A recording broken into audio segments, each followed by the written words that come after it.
Ngayong adlaw, mga binati og minahal kong matalumnon. November 9, 2020.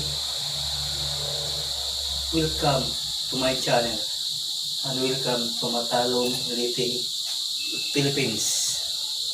Okay guys, okay matalumnon, magtinabangay kita alang sa kalambuan sa atong lungsod sa Matalom.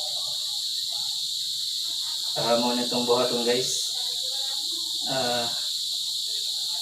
Need extra time para kon